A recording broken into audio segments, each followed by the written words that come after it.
안녕하세요. 속풀이 짬뽕 알뜰 세트입니다. 3년 전 미국에서는 한 자동차 도둑에 대한 뉴스가 나옵니다. 한 어머니가 정육점에 고기를 사기 위해 주차장에 차를 대놓고는 아이를 잠시 차 안에 두고 가게를 갔을 때 도둑이 차를 훔쳐 달아났다고 합니다. 그리고 다시 돌아왔다고 하는데요. 그리고는 아이 엄마에게 아이를 차에 혼자 둬선 안 된다며 아이를 혼자 내버려뒀으니 경찰에 신고하겠다는 질책을 하더니 아이가 엄마 품에 안긴 것을 확인하고는 다시 차를 몰고 달아났다고 합니다. 이번엔 이렇게 레전드가 된 도둑들을 모아봤습니다. 그럼 한번 볼까요? 첫 번째는 적성에 안 맞는 도둑들입니다. 한 도둑은 유리문을 깨기 위해 이렇게 드럼통 같은 걸 열심히 던졌다고 합니다. 방탄 유리인지 몇 번을 던져도 안 깨졌지만 결국 작은 구멍이 났다고 하는데요. 그 틈을 비집고 열심히 기어 들어갔는데 겨우겨우 들어가는데 성공하는 순간 문이 열렸다고 합니다. 한 도둑은 손을 넣어 열심히 돈통을 꺼내 가져가려고 했는데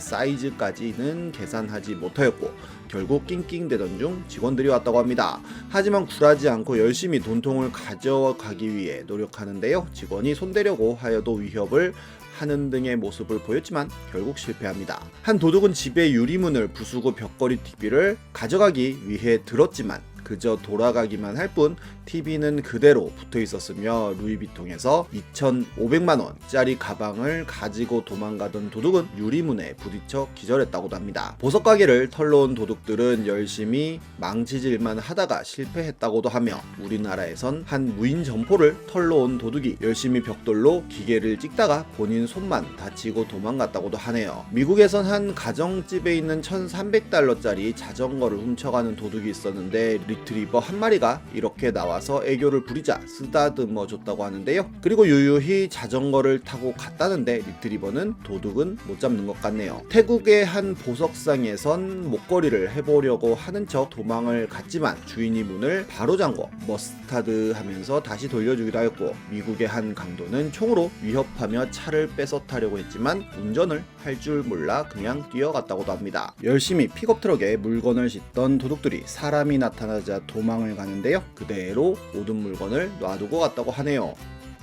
주유소에서 다른 차에 있던 물건을 훔쳐가던 도둑은 그대로 벽에 박아버렸고 한 도둑은 주인이 자고 있을 때 물건을 훔쳐가려고 조용조용히 꺼내다가 결국 떨어뜨렸고 주인이 깨자 열심히 도망갑니다. 핸드폰 가게에서 열심히 핸드폰을 보던 한 청년은 고민하다가 옆에 있던 키친타워를 훔쳐가고 한 권총 강도는 오자마자 총을 떨어뜨려 바로 도망가기도 하였고 이렇게 권총을 바로 뺏기는 권총 강도도 있었습니다. 중국의 은행에선 한 강도가 네모난 칼을 들고 위협을 하자마자 방탄유리임을 아는 직원은 환한 미소를 보였고 바로 잡히기도 하고 이렇게 총을 꺼내자마자 떨어뜨리는 실수는 은근히 많이 일어난다고도 합니다. 역시 총을 잠깐 놔뒀다가 바로 뺏겨서 도망가는 강도들도 많다고 합니다. 미국에도 방탈출을 하는 곳들이 많다고 하는데요. 2018년 라이 워드로라는 도둑이 외부 쪽문을 부수고 들어가 도둑질을 했는데 게임용 맥주와 TV 리모컨, 고장난 휴대폰 등을 훔친 후 방 안에서 음식을 먹으며 드러누워 놀았다고도 합니다. 그런데 나가려고 보니 이미 들어온 방문은 부서져 문을 열 수 없었고 어떻게든 방탈출 퍼즐을 풀어야 나갈 수 있었다고 하는데요. 하지만 방탈출은 어려웠고 패닉에 빠진 도둑은 셀프 신고를 해서 경찰이 와서 체포되었다고 합니다. 덕분에 해당 방탈출 게임방은 입소문을 타며 손님이 늘었다고도 하네요. 다음은 사탄도 한 수 배워갈 도둑들입니다. 삼풍 백화점 붕괴 사건 때 물건을 도둑질 해가는 악마 아줌마 사진은 다들 한 번쯤 보셨을 텐데요. 이 아줌마 말고도 생각보다 삼풍 백화점 붕괴 때 도둑들이 들끓어 잡힌 사람만 400여 명이었다고 합니다. 작년엔 강릉에서 산불이 나서 많은 사람들이 안타까워했었는데요. 펜션이 불에 타서 주인이 망연자실해 있을 때 차량이 하나 들어오더니 펜션에서 물건을 훔쳐가다가 바로 직원한테 잡혔다고 합니다. 그러자 필요 없을 것 같은 의자를 치워주려 했다고 하였고 차 안에 훔친 물건으로 보이는 다른 물건들이 여러 보였지만 절도 신고가 없어 결국 풀려났다고도 합니다. 다른 펜션에선 화로통을 가져갔다고도 하고 이렇게 수상한 사람들이 많이 오자 기자가 왜 오셨냐고 물어보는 등 도와줘서 쫓아내기도 합니다. 세월호 때도 방송국 직원을 사칭한 사람들이 탑차를 끌고 자원봉사자들에게 와서는 팽목항으로 가고 있으니 구호 물품을 실어 챙겨달라고 하여 쌀과 김, 모포 등의 구호물품들을 챙겨줬다고 하는데요. 그런데 방송국 차량임에도 안에는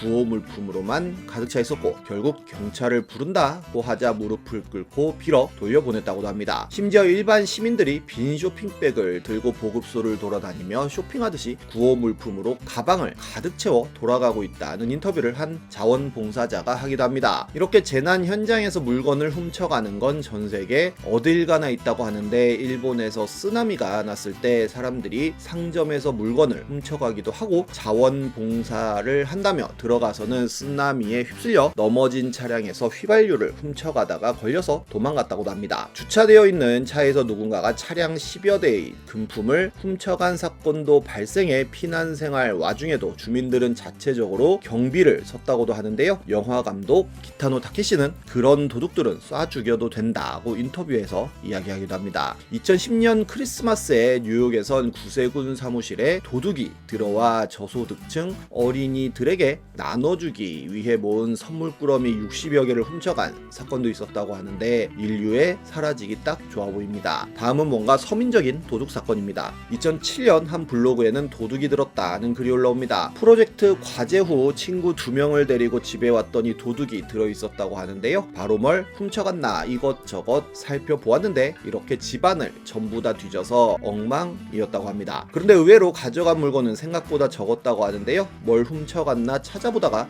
결국 글쓴이는 웃음까지 터졌다고 하는데 여기서 신라면 컵을 하나 빼가고 냉장고에서 아침마다 토스트 해먹는 버터 식빵과 무말랭이를 한 통 가져가고 여기서 세 종류의 왁스를 써보고는 가장 좋았던 왁스를 하나만 가져갔다고 합니다. 그리고 컴퓨터를 켜봤더니 잘 돌아갔는데 이렇게 버디버디 로그인까지 해놓은 흔적을 보였고 심지어 버디버디가 시작 페이지로 바뀌어 있었다고도 하는데요. 경찰이 와서 아이디를 디카로 찍어가고 사건 경위서를 작성하고 돌아왔다고 합니다. 없어진 줄 알았던 통장은 찾았는데 잔고는 0원이었고 결국 없어진 건 현금 10만원, 신라면, 식빵, 마그레트 한 박스, 무말랭이, 대추차, 미장센 헤어왁스였다고 하는데 무말랭이는 밥도둑이어서 가져갔다는 게 학계의 정설입니다. 다음은 법적으로 문제 안 되는 도둑들입니다. 2017년 한 문화재 수집가는 일본의 거북이 도장이라는 물건을 해외 경매장에서 9,500달러를 주고 구매를 했다고 합니다. 그런데 알고 보니 해당 물건은 인조비 어보라고 하는 국보급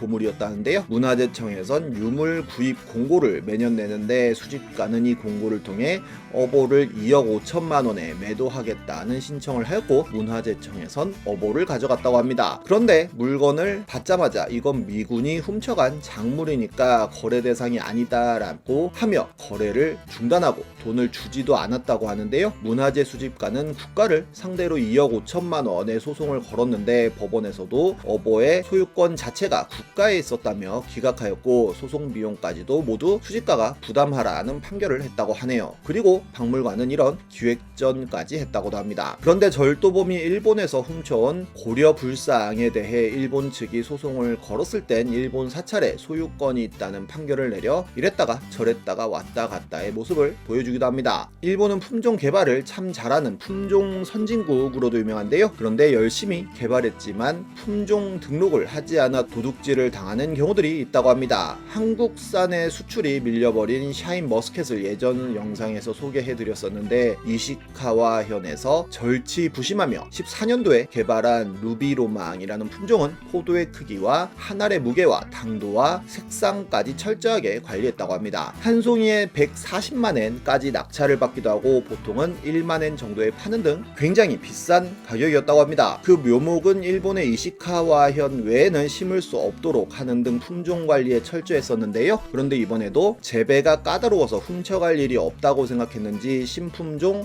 국제 등록을 하지 않았고 결국 묘목은 중국으로 흘러들어갔다고 합니다. 뒤늦게 일본에선 희귀 품종 해외 반출 금지법을 만들기도 했지만 이미 반출된 품종들은 국제법상 대응이 불가능하다고 하네요. 한국 농장에선 중국에서 루비로망 묘목을 수입해와 재배해 출하했고 묘목까지 판매를 합니다. 심지어 지금 묘목 가격은 한 그루에 1만원 정도까지 떨어졌다고 하는데요. 일본에선 한국을 규탄했지만 이 모든 행위들이 불법은 아니라고 합니다. 그래도 재배 노하우까진 못 뺏겼는지 이렇게 일본산과 한국산은 다르다고도 하네요. 심지어 2013년에 개발한 하트 모양 모양의 마이하트 포도 역시 어느 순간 한국에 들어와 레드 샤인머스켓이라고 팔리고 있으며 역시 묘목도 팔고 있다고 합니다. 2022년엔 올리브영 알바가 도둑들에 대한 이야기를 했었는데 립스틱을 앞니로 뚝 끊어가고 테스터로 풀 메이크업 하고 가는 사람들은 매일 나타나고 렌즈통에 파데 같은 액체류를 담아가고 향수 공병 들고 와서는 향수를 계속 쏴서 매장에 냄새 범벅을 만들고 파운데이션을 봉투로 손 덮은 다음에 쑥 퍼간 사람도 있었다고 합니다. 거기에 매일 같은 시간에 매장 와서 특정 향수만 뿌리고 가는 남자 빌런도 있었다는 글이 달리기도 하고 앞니로 립스틱 끊어가는 건 옛날 백화점 때부터 유구했다는 글도 올라오는데요. 그렇게 립스틱 끊어가서는 다 쓴 팩트 안에 다져서 눌러놓고